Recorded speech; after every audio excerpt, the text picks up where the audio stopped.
Proses evakuasi sejumlah pengunjung makam yang tertimpa pohon tumbang di kawasan makam Syekh Burhanuddin di Jalan Ulakan, Tapakis, Padang Pariaman, Sumatera Barat berlangsung dramatis.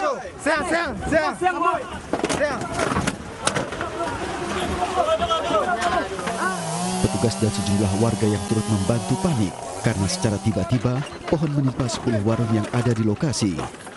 Bahkan evakuasi terkendala hujan lebat dan angin kencang. Akibatnya seorang pengunjung ditemukan tewas tertimpa, sementara 3 lainnya luka berat. Pohon juga merusak 30 kendaraan yang terparkir. Korban meninggal dan mengalami luka berat langsung dilarikan ke Puskesmas Ulakan dan Rumah Sakit Umum Daerah Pariaman.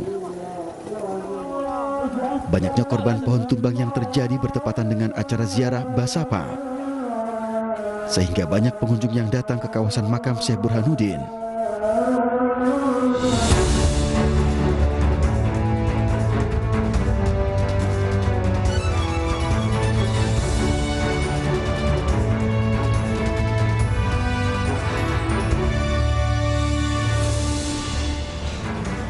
Halo, selamat malam pemirsa, kita berjumpa di Newsroom, ruang memperbarui informasi Anda dengan diskusi yang komprehensif bersama saya Anissa Dasuki.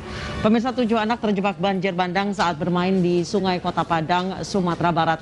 Hujan deras juga menyebabkan banjir dan akses jalan terputus di sejumlah daerah di Kabupaten Pariaman.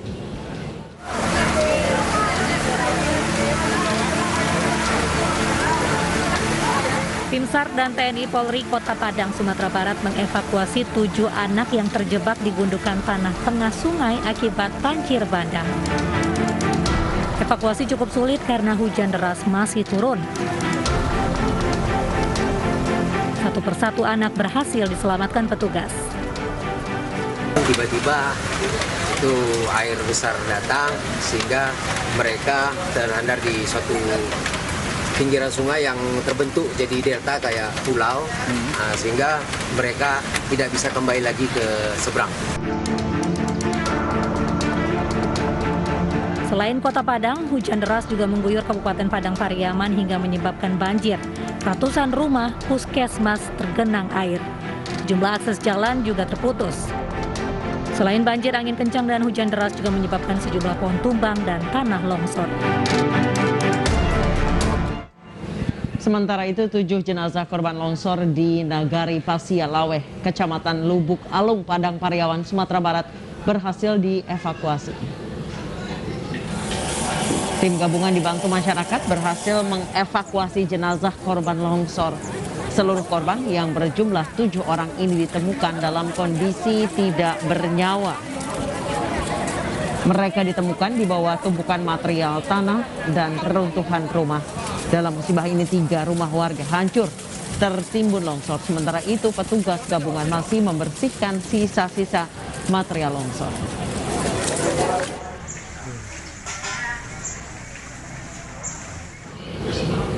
Dan pemirsa, untuk perkembangan pencarian korban kami sudah terhubung dengan kontributor Padang Pariaman, Sumatera Barat, Eka Guspriyadi. Selamat malam Eka, sejauh ini sudah ada berapa korban yang ditemukan, baik yang meninggal dunia maupun yang selamat? Terima kasih Anita. Dapat saya laporkan untuk korban longsor sebanyak 8 orang, yang meninggal 7 orang, 1 orang lagi luka berat, sekarang dirawat di rumah sakit M. Jamil Padang. Baik, saat ini ada berapa rumah yang rusak, baik rusak berat maupun sedang dan ringan? Kalau untuk rusak di lokasi longsoran ada 3 rumah, 2 rumah permanen, 1 rumah semi permanen. Baik, Eka, untuk wilayah yang longsor itu di atasnya apa? Apakah perkebunan atau persawahan atau tanah kosong? Di belakangnya ada perbukitan. Lokasi longsor tersebut merupakan tempat pembuatan batu bata. Baik, saat ini di berbagai wilayah di Padang dan di Pariaman saat ini tengah banyak bencana, terutama bencana yang terkait dengan hujan. Di Kota Padang sendiri banjir, dan ini sebelum terjadi longsor di Pariaman ini sudah berapa hari terjadi hujan deras? Kalau hujan derasnya dari kemarin tuh, dari jam 2 hingga subuh dini hari tadi. Baik, Eka, tadi Anda mengatakan bahwa 3 rumah ini rusak berat. Apakah ketujuh korban meninggal dunia dan 1 korban luka berat ini berasal dari 3 rumah ini? Betul, Mbak. 1 rumah di unit 1 keluarga sebanyak 7 orang. 1 korban lagi berada di rumah di sebelahnya, Mbak. Berarti korban ini 1 keluarga? Iya, yang tewas 1 keluarga. Oke, kemudian saat ini apa yang tengah dilakukan oleh tim dari BNPB dan tim gabungan? Untuk evakuasi, korban sudah siap sekitar jam 11.30 tadi siang. Untuk saat ini masih pembersihan oleh alat berat di lokasi longsoran. Baik, berarti tidak ada lagi pencarian korban? Tidak, Pak. Baik, terima kasih Eka Gus Priyadi, kontributor Padang Pariaman Sumatera Barat telah bergabung bersama kami. Selamat bertugas kembali. Pemirsa, polisi menangkap 2 rekan pria pembakar mimbar Masjid Raya di Kota Makassar, Sulawesi Selatan. Kedua rekan pelaku ditangkap karena dugaan memberi narkoba jenis tembakau sintetis kepada pelaku sebelum beraksi membakar mimbar masjid. Penyelidikan ini dilakukan setelah hasil tes urin pelaku positif menggunakan narkoba. Meski sudah ditangkap polisi, kedua rekan pelaku menolak tuduhan sebagai pemberi narkoba.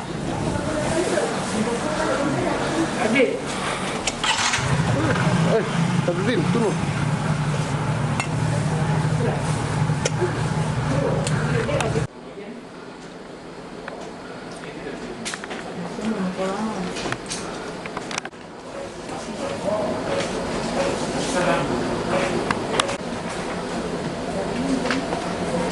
Ada apa ini, Pak?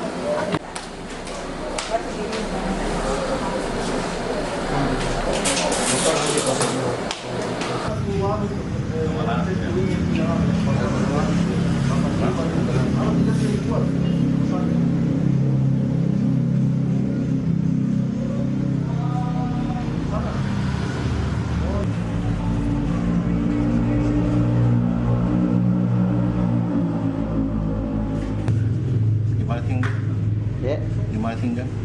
Jalan 9.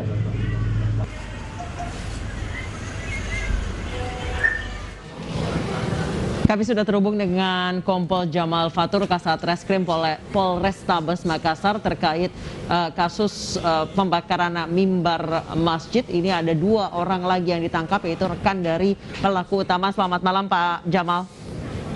Selamat malam. Pak Jamal, tadi dari informasi yang kami terima bahwa kedua pelaku yang ditangkap ini menolak kalau mereka dikatakan sebagai pemberi narkoba kepada pelaku. Sebenarnya seperti apa menurut keterangan 2 tersangka ini? Oke, Pak. Terima kasih. Jadi 2 orang ini kami amankan atau kami tangkap terkait dugaan penyalahgunaan narkotika ya bersama-sama dengan tersangka KB ataupun tersangka pembakaran mimbar masjid ini. Jadi kami kembangkan terkait penyalahgunaan narkotika ini dan kami dapati 2 orang yang diduga melakukan atau mengkonsumsi penyalahgunaan narkotika ini dengan tersangka inisial KB ini. Seperti itu, Bang. Baik, tapi sampai informasi terakhir yang kami terima bahwa kedua pelaku ini menolak kalau dibilang sebagai penyuplai narkoba. Apakah mereka sudah mengaku? Oke, Pak. Jadi untuk kedua orang ini kami serahkan ke Sat Narkoba Polrestabes Makassar. Jadi untuk proses terkait 2 orang ini ditangani oleh Sat Narkoba Polrestabes Makassar, Mbak. Baik. untuk pelaku utama sendiri, Pak, apa yang diakuinya saat ia membakar masjid?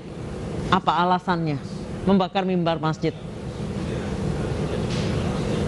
Oke, jadi untuk keterangan dari tersangka inisial KB ini sampai sekarang tetap dia merasa sakit hati terhadap pengurus masjid yang melarang dia untuk istirahat di masjid tersebut.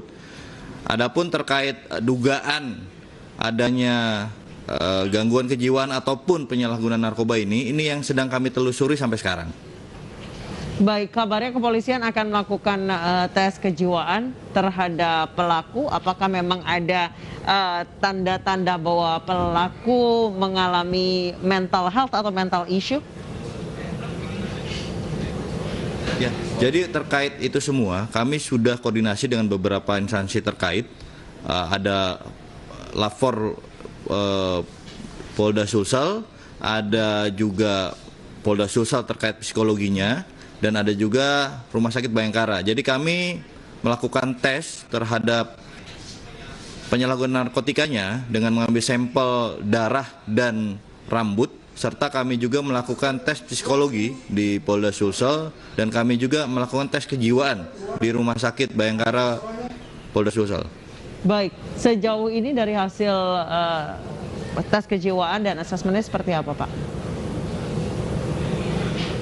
Jadi untuk hasil, kami sementara sedang menunggu hasil, Mbak. Jadi sudah beberapa hari kami lakukan tes tersebut.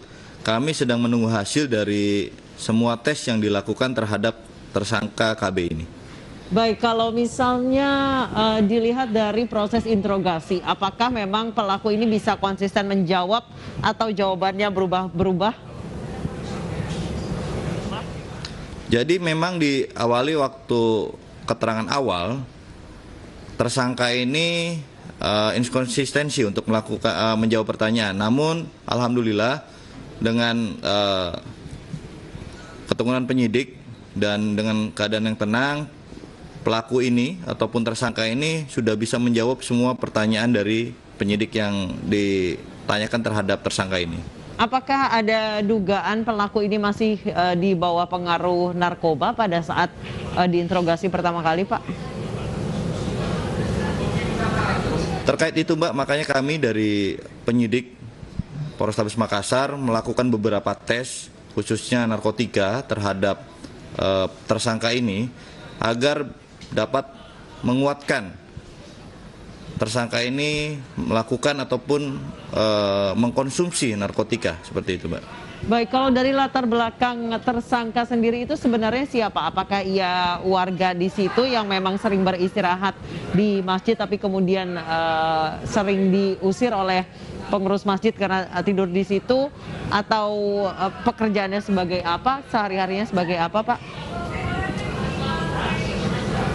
Jadi kalau untuk terhadap profil tersangka ini, yang bersangkutan merupakan warga sekitar daerah sekitar masjid tersebut.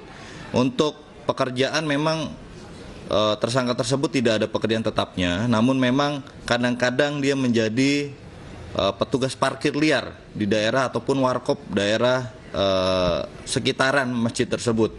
Terkait dengan dia istirahat, memang di masjid itu banyak yang melakukan istirahat di situ, namun karena tersangka ini kemungkinan ada perilaku yang tidak bisa ditoleransi sehingga dilakukan ataupun ditolak oleh pengurus masjid tersebut. Baik, apakah memang pelaku ini suka berbuat onar atau mencemaskan warga sekitar, Pak? Informasi yang kami dapat dari keluarga, memang beberapa kali tersangka ini membuat keributan di keluarga maupun di warga sekitar. Namun kami tentunya tetap fokus terkait penanganan perkara pembakaran mimbar masjid yang dilakukan oleh tersangka ini, karena memang itu merupakan suatu tindak pidana murni, seperti itu, Mbak. Baik, saat ini kondisi pelaku sendiri seperti apa, Pak? Jadi untuk kondisi pelaku ataupun tersangka ini saat ini sedang sudah dilakukan penahanan di rutan Polrestabes Makassar, dan alhamdulillah kondisinya baik-baik saja sih, Mbak, sampai sekarang. Kemudian untuk kedua rekannya, apakah bisa dikategorikan sebagai pemasok narkoba atau penjual narkoba, Pak? Jadi terkait kedua orang rekannya tersebut, Pak, kami jelaskan sudah dari Satreskrim Polrestabes Makassar menyerahkan ke Sat Narkoba Polrestabes Makassar terkait penanganan kedua orang tersebut. Apakah mereka sebagai pengedar atau pemakai atau seperti apa? Mungkin bisa dijelaskan nanti oleh Sat Narkoba Polrestabes Makassar. Baik, terima kasih Kompol Jamal Fatur, Kasat Reskrim Polrestabes Makassar telah bergabung bersama kami di iNewsroom. Pemirsa, perselisihan putra Ahok Nicholas Sean Purnama dengan model Ayu Thalia masih bergulir di kepolisian. Sudah 11 saksi diperiksa, termasuk putra Ahok.